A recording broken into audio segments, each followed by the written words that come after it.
تو انہوں نے وزیراعظم شہباز شریف کو آگاہ کیا، تو وزیراعظم شہباز شریف نے اس کے اوپر سخت برہمی کا اظہار کیا اور اس معاملے کی تحقیقات کے لیے انہوں نے 3 رکنی اعلیٰ سطح کی ایک کمیٹی بنا دی ہے جو کو کام کر رہی ہے، اور کل وہ اپنی رپورٹ دے گی، کیونکہ اس کو 3 دن کا وقت دیا تھا، 3 ورکنگ ڈیز۔ 3 اپریل کو یہ کمیٹی بنی تھی اور یہ 3 جو ورکنگ ڈیز ہیں یہ کل پورے ہو جائیں گے، کل یہ رپورٹ پیش کر دے گی۔ سیکرٹری کابینہ ہے اس میں، چیئرمین FBR ہیں، سیکرٹری گلگت بلتستان ہیں۔ انہوں نے جو سیکرٹری مذہبی امور ہیں، وفاقی سیکرٹری مذہبی امور عطاء الرحمان، ان کا موقف تو لے لیا ہے، اور انہوں نے جو ہے وہ اس کی جو ذمہ داری ڈالی ہے وہ انہوں نے پرائیویٹ ٹور آپریٹرز پہ ڈالی ہے کہ سعودی پالیسی پر عمل درآمد نہ کرنے کے جو ذمہ داران ہیں وہ نجی ٹور آپریٹرز ہیں۔ وزارت کا اس میں کسی قسم کا کوئی عمل دخل نہیں ہے، یہ انہوں نے اپنا بیان ریکارڈ کرایا ہے۔ دوسری طرف جو ٹور آپریٹرز ہیں ان کا یہ موقف ہے کہ وزارت نے ہمیں فیسیلیٹیٹ نہیں کیا، وزارت نے ہمیں تاخیر سے جو ہے وہ چیزیں جو دیں وہ دیں، اور بکنگ بھی، اور اس کے حوالے سے جو ہمیں اجازت نامے دیے گئے وہ بھی تاخیر سے جاری کیے گئے، جس کے بعد انہوں نے کہا کہ یہ معاملہ اب بہت زیادہ چونکہ گڑبڑ ہو گیا ہے، اور نجی ٹور آپریٹرز کی جانب سے جو معاہدے کی خلاف ورزی کی گئی یہ وزارت کہہ رہی ہے، جبکہ نجی ٹور آپریٹرز کا یہ موقف ہے کہ وہ ایک دوسرے کے اوپر ملبہ ڈال رہے ہیں، کہ انہوں نے کہا کہ ہمیں جو اجازت نامے دینے ہوتے ہیں وزارت نے وہ تاخیر سے جو ہے وہ دیے گئے، اور ابھی جو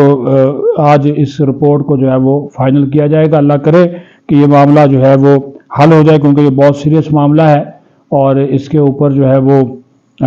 وزیر اعظم تک یہ معاملہ پہنچا ہے، اور پھر حکومت پاکستان یا وزیر اعظم خود پھر اعلیٰ سعودی حکام ہیں یا سعودی وزیر مذہبی امور ہیں ان کے ساتھ وہ درخواست کریں گے، اور جو سنگین کوتاہی کے ذمہ داران ہیں ان کا بھی تعین کیا جائے گا، اور اللہ کرے کہ یہ معاملہ حل ہو جائے، کیونکہ 73,000 عازمین حج کا معاملہ ہے، اور یہ پاکستان کی صبح کی بھی ہوگی، اور پھر سعودی حکام آئندہ جو ہے جب وہ یہ کوٹا ہم یوز نہیں کریں گے تو آئندہ ہم اتنا کوٹا وہ پھر نہیں دیں گے۔ یہ تو بہت بڑا، جس وجہ سے میں نے کہا کہ یہ معاملہ وزیر اعظم تک پہنچ گیا، تو ابھی جو ہے وہ ہم اس کو حل کرنے کی کوشش جو ہے وہ کی جا رہی ہے، کیونکہ دیکھیں سیاسی باتیں ہم بڑی کرتے ہیں، اللہ کے گھر جاتے ہیں، اللہ تعالیٰ جس کو بلاتا ہے اپنے گھر بلاتا ہے، روضہ رسول صلی اللہ علیہ وسلم پر بلاتا ہے، یہ اللہ تعالیٰ کی دین ہوتی ہے۔ تو یہ اس میں بھی اگر آپ ان کے لیے آسانیاں پیدا نہ کریں، عازمین حج کے لیے ان کو مشکلات کا شکار کریں، تو پھر جو ہے وہ آپ دعائیں لینے کی بجائے بددعائیں ایسے لوگوں کا عازمین حج کی لیں گے۔ اب ان کا عازمین حج کا تو کوئی قصور نہیں، پالیسی ایک بنی ہے، اس کے اوپر عمل درآمد کرنا آپ لوگوں کی ذمہ داری تھی، اس میں جو تھا نہ وہ وزارت مذہبی امور کی کامیابی نظر آئی، اور نہ ہی جو ہے وہ جو نجی ٹور آپریٹرز تھے انہوں نے اس کی جو ذمہ داری پوری کی، اور اس کا خمیازہ کس کو بھگتنا پڑے گا؟ پاکستان کو تو بھگتنا پڑے گا ہی، ان عازمین حج کو بھی بھگتنا پڑے گا۔ تو لیکن ہم امید کرتے ہیں کہ سعودی حکومت بھی نرمی دکھائے گی، اور حکومت پاکستان بھی سعودی وزارت حج اور سعودی وزیر حج کے ساتھ اس معاملے کو اٹھائے گی، اور یہ وہاں پہ جو بکنگ کا مسئلہ ہے، جو رقوم منتقل کے انتظام اب یہ کیا جا رہا ہے کہ ہنگامی بنیادوں پر جو رقوم ہے وہ وہاں پہ سعودی عرب کو بھجوائی جائیں، اور ان سے جو نظر ثانی شدہ جو پالیسی ہے اس سے ریکویسٹ کی جائے کہ تھوڑا سا اس کو جو ہے وہ نرم کریں پاکستان کے حوالے سے، اور پھر جو بھی پھر ذمہ داری کا جو تعین ہوگا وہ لازمی طور پر جو ہے وہ کیا جائے گا۔ لیکن حج سے پہلے یہ ایک بہت بڑا جو سکینڈل جنم لیتا ہوا دکھائی دے رہا ہے، کہ اللہ کرے کہ نہ سکینڈل بنے، کیونکہ پیسے تو لے لیے آپ نے عازمین حج سے، آگے آپ نے جمع ہی نہیں کرائے، یہ عجیب و غریب معاملہ ہے۔ تو اس کی جو انکوائری جو ہے وہ ہو رہی ہے، اور اللہ کرے کہ اس کا جو نتیجہ ہے وہ درست طور پر نکلے۔